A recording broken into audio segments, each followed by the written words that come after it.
नमस्कार साथियों, आज अपने क्या पढ़े थे? राजस्थान के संत संप्रदाय पढ़े थे ना।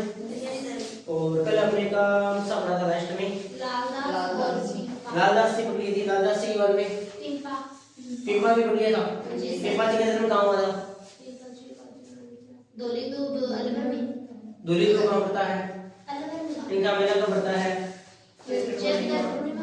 चैत्र पूर्णिमा को पड़ता है। ये बात भी आपको ध्यान रखना। बाकी बोलने दे क्लास देखी नहीं क्या? या हम नए नोट्स वगैरह देखी थी सर। हाँ, नोट्स बनाइए नोट्स, ठीक है। कोई ना चीज ना समझ आए तो पूछ दिया करो। आज अपने पढ़ेंगे किनके बारे में पढ़ेंगे भाई? धन्ना जी के बारे में पढ़ना है। धन्ना जी पढ़ लो भाई। संत संप्रदाय की अगली कड़ी में हम पढ़ रहे हैं धन्ना जी। धन्ना जी के बारे में बताता हूँ आपको मैं। हाँ, धन्ना जी का जो सबसे पहले अपनी बात करते हैं किसके बारे में? जन्म के बारे में। जन्म कहाँ होता है इनका? इनका जो जन्म होता है वो होता है कहाँ होता है? दुहन, टोंक के अंदर होता है। इनका जो जन्म है वो कहाँ होता है? टोंक के अंदर होता है, ठीक है। उसके बाद में अगर हम बात करें धन्ना जी की, तो धन्ना जी के पिता का नाम क्या था? पिता का नाम क्या था? रामेश्वर। क्या नाम था? हाँ। उसके बाद में अगर बात करें गुरु का नाम क्या था? गुरु का नाम, हाँ, गुरु का नाम वही था जो कि अपने पिंपा जी के गुरु का नाम था। पिंपा जी के गुरु का नाम क्या था? तो जन्म आपने धन्ना जी के गुरु का नाम क्या है? रामानंद जी। रामानंद जी है, ध्यान रखना। उसके बाद में अगर हम और बात करते हैं धन्ना जी के बारे में, तो धन्ना जी की जो ग्रंथ लिखा था धन्ना जी ने, उनको क्या बोलते हैं? धन्ना जी की, हाँ, धन्ना जी का एक ग्रंथ है। धन्ना जी का ग्रंथ है जिसे क्या बोलते हैं? ये वाणी है जिसे क्या बोलते हैं? धन्ना जी की आरती बोलते हैं। धन्ना जी की आरती, हाँ, आरती भी आज से शुरू। आरती कौन सी सोचो, आज धन्ना जी की लगाती है, ठीक है। हाँ, धन्ना जी की आरती है। ये ग्रंथ भी आ सकता है या फिर वाणी पूछ सकते हैं कि धन्ना जी की वाणी कौन सी है, तो धन्ना जी की आरती है। ये बात आपको ध्यान रखना है। गुरु का नाम रामानंद जी था, पिता का नाम रामेश्वर है। दुहन टोंक के अंदर क्या होता है अभी? दुहन टोंक के अंदर क्या होता है? जन्म होता है। और उसके बाद में देखो क्या हुआ था कि एक बार क्या हुआ कि धन्ना जी के घर पे कुछ भिक्षु आए थे। भिक्षु समझते हो क्या? हाँ, संत आए थे और बोले कि धन्ना जी हमें क्या है कि भूख लगी है और आप हमें क्या दे दो? खाना, राशन पानी जितना दे दो, ठीक है ना। अच्छा, ऐसे कौन से संत थे जो कि भिक्षु का कार्य नहीं किया था जिन्होंने? कौन थे? कौन थे? अरे लालदास जी। पिंपा जी है, कली तो कहता दर्जे सुंदर के राधे देव माने जाते हैं, कपड़े सिलने का कार्य करते थे। लालदास जी को बोलो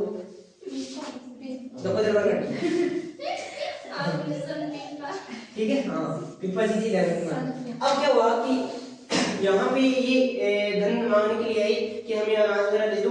तो क्या क्या धन्ना जी ने कहा कि देखो अनाज तो मेरे पास में इतना ही बचा है कि जितना मैं खेतों के अंदर क्या कर सकता हूँ, बोने के लिए लेके जा रहा हूँ, उतना ही बचा है। तो धन्ना जी के आग्रह करते हैं कि हमें दे दो ये अनाज, आप सीधा भेज देना। धन्ना जी का ये कि होश क्या है, अब मैं सीधा हर मांगू खेत का अनाज हो जाओगे, हो जाएगी अनाज होने वाली। हाँ, तो इन्होंने कहा कि आप हमें विश्वास रखिए, आप हमें अनाज दे दीजिए। तो धन्ना जी क्या कहता है? वो अनाज दे देता है और धन्ना जी सीधा जाके बूट ले जाए। पहला टाइम बूट क्या होता? ऊंट ही होता। ऊंट ले जाके रखिए, सीधे खेत जोत दियो, है ना। सीधा ही खेत को जोत लिया था। उसके बाद में ऐसा बोलते हैं कि उसमें बिना बीज डाले भी क्या हो गई थी? फसल हो गई थी। उसके अंदर बहुत शानदार फसल हो गई थी, है ना। तब से इसकी धन्ना जी की मतलब बहुत ज्यादा प्रसिद्धि मिल गई थी। और ऐसा कहा जाता है कि किसी के खेत में अगर अनाज नहीं हो रहा है, अगर अनाज नहीं हो रहा है, कोई दिक्कत आ रही है, तो भी इसके यूरिया क्या करोगा? जठा जन्म हो रहा है, धुआं टोंक को मोटों को माटी ले आगे अगर से छिंटो मार दोगे, छिंटो समझोगे क्या है? अरे छिड़काव कर लो, छिंटो बोला नहीं। हाँ, छिड़काव कर देगा तो भी जे होगी फसल है, बहुत ही शानदार, बहुत ही ज्यादा फसल है। मान लो 10 कुंटल बीघा भी हो तो 15 कुंटल होना चाहिए, 15 और 20 होना चाहिए, ठीक है नहीं। हाँ, बीज खाद भी डाला जाएगा, यूरिया या में सब होगा, सिर्फ धुवन टोंक ही जाना है, माटी वर्गी के 2-3 ट्राली लिए है वर्गे जाकर रख दे, ठीक है। दे दे हमारे भाषा। तो ये वाली बात है, धनाजी की आरती कहलाती है। और उन्होंने आपको बता ही दिया कि वहां से दुवन टोंक से मिट्टी लाकर अगर खेत में छिड़काव कर दिया जाए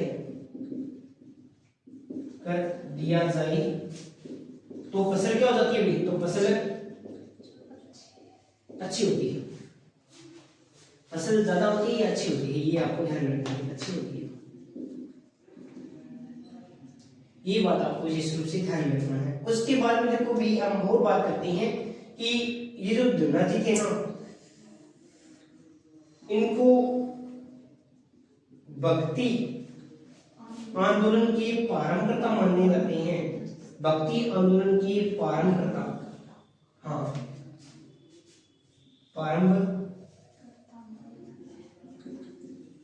प्रारंभकर्ता मानते हैं।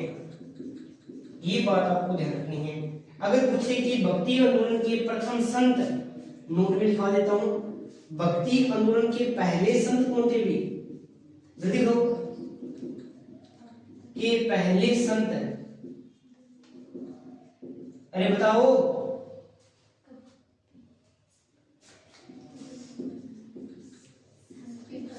कल क्या बताया था, भूल गए क्या है? अगर पूछे कि भक्ति आंदोलन को फैलाने का कार्य किसने किया था भाई? भक्ति आंदोलन को फैलाने का कार्य किसने किया था भाई? बता दो। राष्ट्रपिता ने किया था ना? क्या हो गया है? दादू दयाल जी थे, भूल गए सारे के सारे। क्या हो गया पता ही नहीं चल रहा ना, क्या करा रहे थे क्या नहीं करा रहे थे। घर से जाके पढ़ते नहीं हुई ना, उसका अकेला में भावना पड़ा घर जाके कि बोले बुक रोड तो फिर तेरे याद हुआ तुम ना है। मैं तेरे नहीं करे जिक्की हम तो बुढ़ानी हो गई, मैं तेरे नहीं बोल करे जिक्की क्या मसी पढ़े बनिया पढ़ नहीं करे। हां तुम पढ़ लगे पढ़ लगे ना लगे ना गया। हां क्या करने को बढ़िया सीखो घर में, ठीक है। जैसे बीमार हो जाता। चलो वो बात करते हैं अपनी। देखो वो बात करती है यहाँ पे कि ना गुरु ग्रंथ साहिब के अंदर भी इनका वर्णन किया गया भाई। गुरु ग्रंथ साहिब के अंदर इनका क्या किया गया है? गुरु ग्रंथ साहिब में धन्नाथ जी के बारे में बताया गया है। धन्नाथ जी के बारे में बताया गया है। और आपको पता होगा सिख जो धर्म था इसके 5वें गुरु, सिखों के 5वें गुरु नाम क्या था भाई? सिखों के 5वें गुरु अर्जुन देव जी ने भी इनका वर्णन किया है। गुरु साहिब ने इनका वर्णन किया है, जिक्र किया है, इनकी तारीफ की है, ध्यान रखना। अर्जुन देव जी ने भी इनका वर्णन किया है। सिखों के 5वें गुरु थे, ध्यान रखना, ठीक है। और गुरु ग्रंथ साहिब के अंदर इनकी धन्नाथ जी के बारे में बताया गया है। जन्म है वो टोंक धुवन के अंदर होता है। हाँ धुवन कहाँ पड़ता है? टोंक के अंदर पड़ता है। धन्नाथ जी के पिता का नाम था वो क्या था भी? रामेश्वर। हाँ रामेश्वर राज था। गुरु का नाम था रामानंद जी थे। धन्नाथ जी का जो ग्रंथ है, जो वाणी है, वो कहलाती है धन्नाथ जी की आरती। धुवन टोंक से मिट्टी लाकर अगर खेत में छिड़काव कर दिया जाए तो फसल क्या होती है भी? अच्छी होती है। और धन्नाथ जी को भक्ति आंदोलन के प्रारंभकर्ता मानते हैं। वेरी वेरी वेरी इंपोर्टेंट है। और दो बातें नोट में, भक्ति आंदोलन के पहले संत पूछे तो संत कृपा, और भक्ति आंदोलन को फैलाने का कार्य किसने किया था? दादू दयाल जी। और दादू दयाल जी का जन्म कहाँ हुआ था? दादू दयाल जी का जन्म कहाँ हुआ था? कल बताया था ना आपको दादू दयाल जी के बारे में, परसों बताया था क्या? हाँ परसों बताया था ना दादू दयाल जी का जन्म कहाँ हुआ था, बताइए। अरे वहां जो निर्णय प्राप्त होता, दादू दयाल जी के बारे में बताया था कि लोधीराम सारस्वत को बहते हुए मिले थे। कहाँ मिले थे? 1544 के अंदर साबरमती नदी के अंदर, अहमदाबाद के अंदर जन्म हुआ था इनका। 1544 के अंदर हुआ था, भूल गए सारा सारा बोलिए आप कतरिया से हैं कतरिया से बीकानेर के अंदर तो प्रमुख पेड़ बनेंगे दशरथ से संपदा है, ठीक है ना, याद रखो भी थोड़ा थोड़ा, ऐसे भूल जाओगे फिर वही बात होगी। हाँ इसका एक बार स्क्रीनशॉट ले लो फिर आप करते हैं आगे।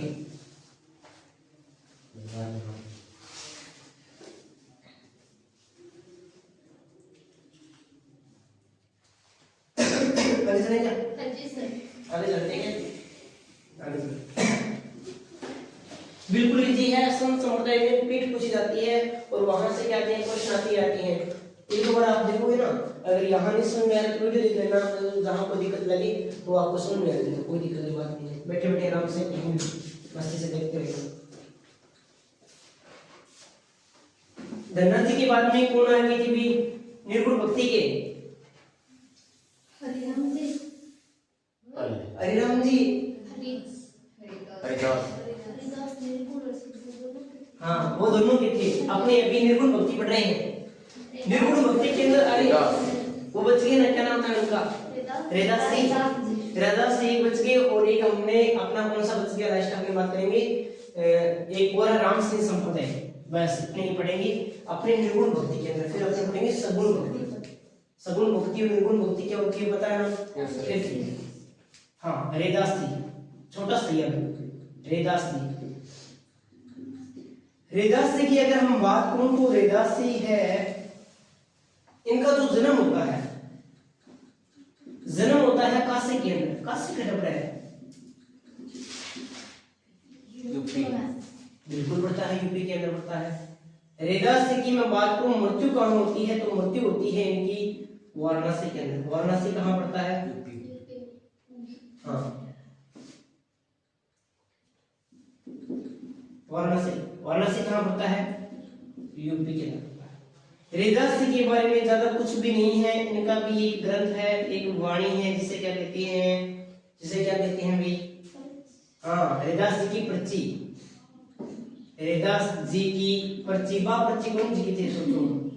हाँ बा पर्ची अलग हो, ठीक है। हाँ रेदास जी की पर्ची या रेदास जी का पर्चा भी बोलती है। इनका ग्रंथ या फिर हम क्या कह सकते हैं?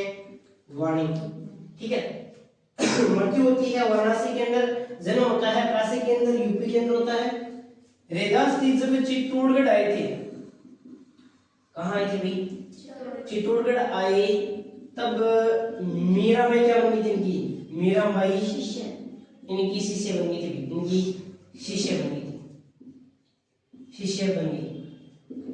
अब मीराबाई इनसे इतनी ज्यादा प्रभावित हो गई कि इनकी जो है क्या है कि इनकी 4 खंभों की छतरी, इनकी 4 खंभों की छतरी याद रखना इंपॉर्टेंट है। 4 खंभों की छतरी कहाँ बनाई गई? चित्तौड़गढ़ के अंदर बनाई। वेरी इंपॉर्टेंट है, ध्यान रखना। चित्तौड़गढ़ में बनाई। रेदास से बना देता है ज्यादा कौन, ठीक है ना? बनाई। रेदास के बारे में क्या जानकारी है? एक तो ये कौन सी भक्ति की है? निर्गुण भक्ति की है। जन्म कहाँ होता है? काशी के अंदर होता है। काशी कहाँ पड़ता है? यूपी में। मृत्यु कहाँ होती है? वाराणसी के अंदर। ग्रंथ एक ही बार पूछा जाता है, ग्रंथ या फिर वाणी पूछी जाती है। रेदास की पर्ची। वो चित्तौड़गढ़ जब आए थे, मीराबाई इनकी क्या बन गई थी? शिष्य बन गई थी। तो अगर पूछे मीराबाई के गुरु का नाम क्या था तो इनकी 4 खंभों की छतरी, वेरी इंपॉर्टेंट। इनकी 4 खंभों की जो छतरी है वो कहाँ बनी हुई है? चित्तौड़गढ़ के अंदर बनी हुई है। ये आपको ध्यान रखना है। रेदास जी महाराज इतने ही, ठीक है। आगे चले।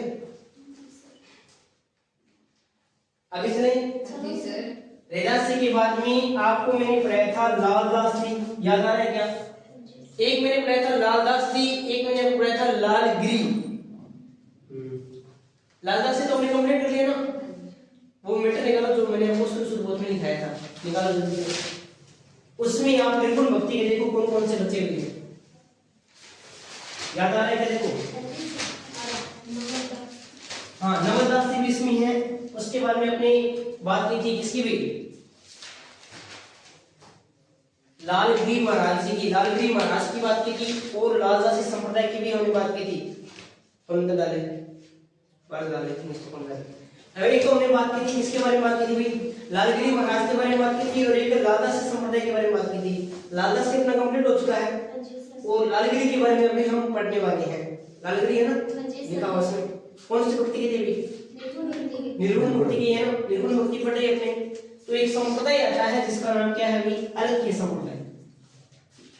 नाम सुना है क्या आपने, अलख्य, अलख्य, अलख्य, अलख्य संप्रदाय, ये अलख्य संप्रदाय। ये देखो अलख्य संप्रदाय, ये किसने शुरू किया था अभी, प्रारंभकर्ता। इसका प्रारंभ किसने किया था अभी, इसका प्रारंभ किसने किया था अभी, इसका जो प्रारंभ किया था वो किया था लालगिरी जी महाराज के द्वारा। लालगिरी जी महाराज के द्वारा इसका क्या किया था अभी, इसकी शुरुआत की गई थी। अलख्य संप्रदाय है। एक हमने पढ़ा था लालदास संप्रदाय, कौन सा पढ़ा था अभी, लालदास संप्रदाय की प्रमुख पीठ कहां पे बनी हुई है,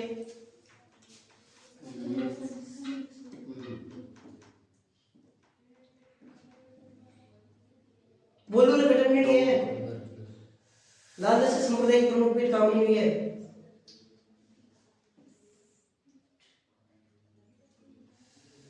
अरे कल ही तो बताया था, लालदास जी थे नंगलादास भरतपुर में। जिनका जन्म कहाँ हुआ था, जन्म तो दोलीदू बलवर के अंदर हुआ था। मृत्यु कहाँ हुई थी, नंगलादास भरतपुर में हुई थी। प्रमुख जो समाधि कहाँ बनी हुई है, शेरपुर अलवर के अंदर बनी हुई है, बताया था ना कल। उसके बाद में इनके पिता का नाम क्या था, चांदवल था, माता का नाम क्या, समता था। और उसके बाद में हमने बात की थी गुरु का नाम क्या था, गदन चिश्ती था। गद्दे पे बिठा के काला मुंह करके उल्टा बिठाया जाता है ताकि जीवन में लेस मात्रा गुमान ना रहे। उनकी जो प्रमुख पीठ है वो भी कहाँ है, नंगलादास भरतपुर के अंदर बनी हुई है। और दो मेले बढ़ते हैं, एक बढ़ता है माघ है ना, इसका बताइए ना, आपको फिर भूल गए, ऐसे कैसे बात करेंगे, ऐसे तो काम खराब हो जाएगा। फिर लालदास सीख रहे हैं, जसनाथ जी करा दिए, चमू जी भी करवा दिए। उसके बाद में कौन सा पिपा जी करवा दिए, बहुत सारे संप्रदाय करवा दिए आपको, और याद नहीं रहे तो दिक्कत आ जाएगी। घर जाके पढ़ते नहीं मतलब फिर नहीं सही है, पढ़ा करो भाई, पढ़ने से ही बात पड़ेगी। आज ना पढ़े तो कल पढ़ना पड़ेगा, नौकरी लगना तो कल ना पढ़े तो परसों पढ़ना पड़ेगा, पढ़ना तो पढ़ा ही पड़ेगा, वो तो श्योर है। ये सोचो कि देखो कर लिया ठीक है, टाइम पास करके उठ जाओ, फोन पढ़ना ठीक है, खुद का सब देखो है ना, पढ़ोगे तो अगर फिर भाई सामने वाले बेइज्जती नहीं है हम, ठीक है नहीं। आज पढ़ लेगा तो भाई तो थोड़ा थोड़ा पढ़ता रहना तो बड़ी फायदा है। अगर ना पढ़ांगा तो फिर एक साथ दबाव आ जाएगा, अपना पढ़ना तो पढ़ोगे, अगर नौकरी लगना तो नहीं तो फिर चलने वाली देर है, ठीक है। तो लालगिरी जी महाराज है, प्रारंभकर्ता अलख्य संप्रदाय की हम बात कर रहे हैं। इनका जो जन्म हुआ था वो कहाँ होता है, चूरू के अंदर होता है। कहाँ होता है भाई, चूरू के अंदर होता है इनका जो जन्म है। और इनकी जो मृत्यु होती है, वो होती है बीकानेर के अंदर।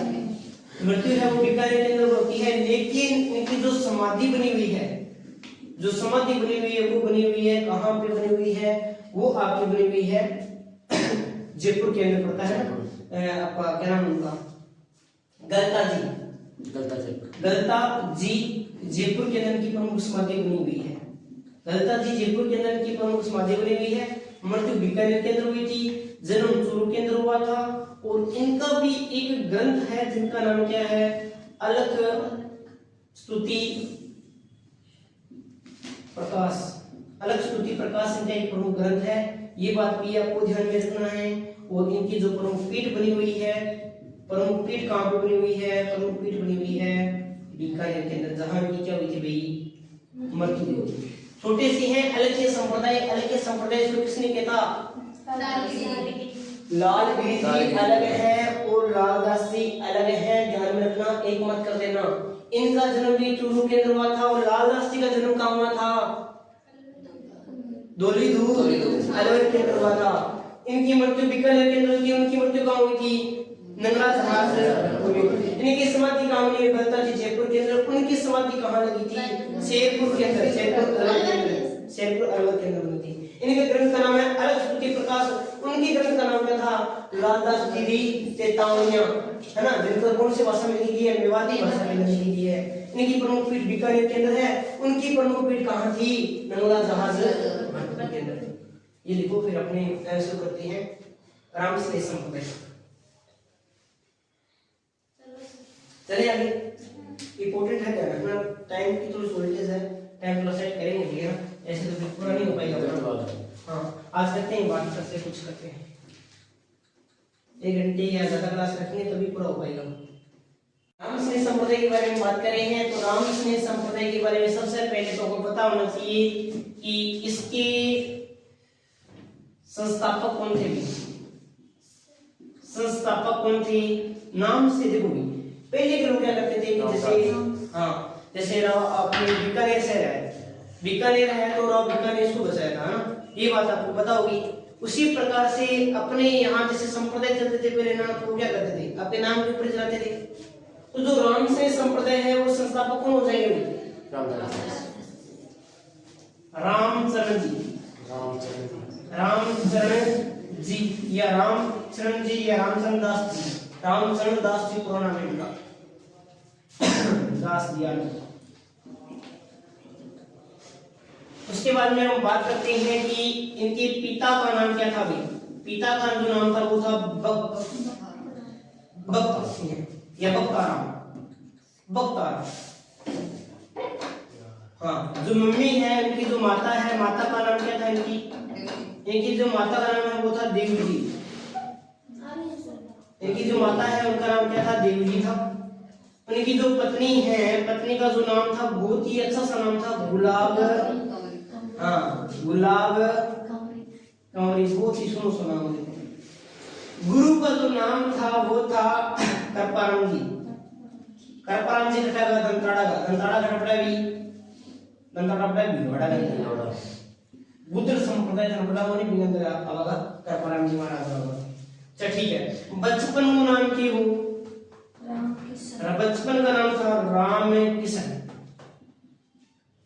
बचपन का नाम क्या था भाई? रामकिशन जी था। 11 रत्न है। पिता का नाम बख्ताराम था, माता का नाम देवजी था, पत्नी का नाम गुलाब कुंवरी था, गुरु का नाम करपाराम जी महाराज था। इनका जो जन्म हुआ था वो देखो होता है माघ शुक्ल पक्ष की, आज 12 से 2 दिन बाद में हुआ। आज 12 से आज 12 से लेकर अंधेर तक की है। आज शुक्ल पक्ष की 14 में, हालांकि चांद के दायरे माघ तक की हो। हाँ, आज 11 से आज 10 है के पास जो भी है वो। अरे कोई नहीं तो हाँ, माघ शुक्ल पक्ष की चतुर्दशी को यानी 14 के दिन का क्या हुआ था? जन्म हुआ था। और जन्म हुआ कहाँ था तो वो भी देख लो आप। इनका जो जन्म हुआ था वो हुआ था आपका मालपुरा के अंदर। मालपुरा, और मालपुरा कहाँ पड़ता है? टोंक के अंदर पड़ता है। मालपुरा टोंक के अंदर इनका जन्म हुआ था। ठीक है, यहाँ तक कोई दिक्कत बात नहीं। अब देखो क्या हुआ था कि जैसे इनका जन्म हो गया, इनका जन्म हो गया, जन्म होने के बाद में क्या हुआ कि रामकृष्ण का नाम था, लेकिन ये जा रही थी दंताड़ा भिलवाड़ा में जाकर करपाराम जी महाराज से मिले। तो उन्होंने कहा कि देखो भाई, रामकृष्ण बात नहीं है बेटा कि काम कर ले, काम करेंगे, काम ये सब नहीं, ये सब करते रहो तो भी सब वो का महाराज पे सब जोड़ने को नहीं, नाम पे सब जोड़ना चाहते हैं, भक्ति में आ गया, बढ़िया भक्ति भाव कर गए। तो रामकृष्ण से क्या बन जाती हैं ये? रामचंद्र दास जी बन जाती हैं। किसके कहने पे? करपाराम जी महाराज के कहने पे। और जो इनकी जो प्रमुख जो पीठ बनी हुई है, जो प्रमुख पीठ बनी हुई है, प्रमुख जो पीठ बनी हुई है वो बनी हुई है शाहपुरा के अंदर। शाहपुरा कहाँ पड़ता है? भीलवाड़ा के अंदर पड़ता है। शाहपुरा कहाँ पड़ता है? भीलवाड़ा के अंदर पड़ता है।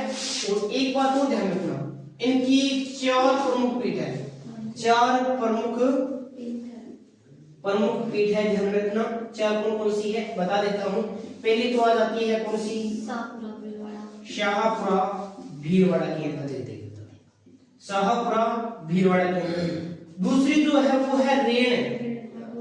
रेण है नागौर के अंदर संत दरियाव जी के द्वारा, जिसने राम और मैं राय से राम का खंडन किया था। रा से राम, मैं से मोहम्मद, है ना, रेण। और तीसरी जो शाखा है वो आ जाएगी आपकी सिंहथल।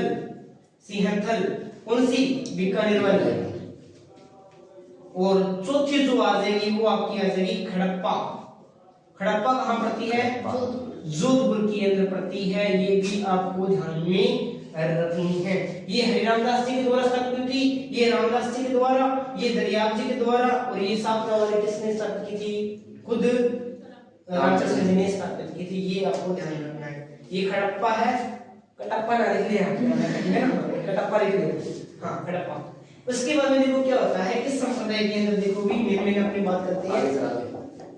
इस संप्रदाय में देखो क्या होता है कि एक तो गुलाबी रंग की धोती पहनी जाती है, गुलाबी रंग की धोती पहन के बढ़िया रोड काट के है, मूंछा काट के बढ़िया देखो, और बढ़िया साफ करवावे, तेल लगावे, रोड से लगावे, धोत पहले तलक बढ़िया देखो। तो गुलाबी रंग की धोती पहनी जाती है, रंग की, हाँ धोती पहनी जाती है, पहनी जाती है। गुलाबी रंग की क्या पहनी जाती है? धोती पहनी जाती है। और इनके अंदर क्या होता है कि सर व मूंछ के बाल, मूंछ के बाल को काट दिया जाता है, बाल को काट दिया जाता है, काट दिया जाता है। और क्या किया जाता है इनके साथ में? तो ये सारी चीज करके उसके बाद में घूमते रहते हैं, ठीक है। इसके अंदर देखो भी प्रार्थना स्थल को क्या कहा जाता है? राजस्थान पुलिस 2018 में प्रश्न आया था। प्रार्थना स्थल को क्या कहा जाता है? प्रार्थना स्थल, प्रार्थना स्थल को कहा जाता है राम द्वारा, राम द्वारा कहा जाता है। क्या कहा जाता है? राम द्वारा, राम द्वारा। प्रार्थना स्थल को राम द्वारा कहा जाता है। इस संप्रदाय के अंदर गुरु की भक्ति पर, गुरु की भक्ति पर बल दिया जाता है, गुरु की भक्ति पर बल दिया जाता है। इस संप्रदाय में गुरु की भक्ति पर बल दिया गया है ना। ऐसा कौन सा संप्रदाय है जिसके अंदर गुरु की भक्ति पर बल दिया गया है? तो कौन सा है? रामसनेह संप्रदाय है। रामसनेह संप्रदाय के संस्थापक कौन थे? रामचंद्र दास जी। जन्म कब होता है? माघ शुक्ल पक्ष की चतुर्दशी के दिन होता है। पिता का नाम क्या था? बख्ताराम। उसके बाद में माता का नाम क्या था? देवी जी। पत्नी का नाम क्या था? रामकुमारी। गुरु का नाम क्या था? बचपन नाम थी वो, बचपन का प्यार है। प्रमुख पीठ कहाँ में मिली गई है? शाहपुरा भिलवाड़ा। कितनी प्रमुख पीठें हैं? 4। पहली शाहपुरा पड़ता है, दूसरी, तीसरी, चौथी हड़प्पा। इस संप्रदाय में गुलाबी रंग की धोती पहनी जाती है। इस संप्रदाय के अंदर अपने बाल यानी मूंछों व सर के बाल को काट दिया जाता है। इस संप्रदाय के अंदर गुरु की भक्ति पर बल दिया जाता है। प्रार्थना स्थल को क्या कहते हैं? राम द्वारा। किस संप्रदाय के अंदर गधे पे बैठाकर पूरे गांव में उगाया जाता है? लालदास संप्रदाय के अंदर उगाया जाता है ना। ये बात भी आपको ध्यान में विशेष रूप से रखनी ही रखनी है। इनका एक ग्रंथ है भाई, जिनका ग्रंथ का नाम क्या है? अर्डभ वाणी, अर्डभ वाणी। ये भी आपको ध्यान रखना है, एक प्रमुख ग्रंथ है जिनका नाम क्या है? अर्डभ वाणी है। ये बात भी आपको ध्यान में रखनी है। जो बाकी जो बची हुई है इनकी पीठों के बारे में बात करेंगे, वो अपने करेंगे नेक्स्ट वीडियो के अंदर करेंगे, ठीक है ना। आज के लिए हम इतना ही अध्ययन करेंगे, मिलते हैं कल।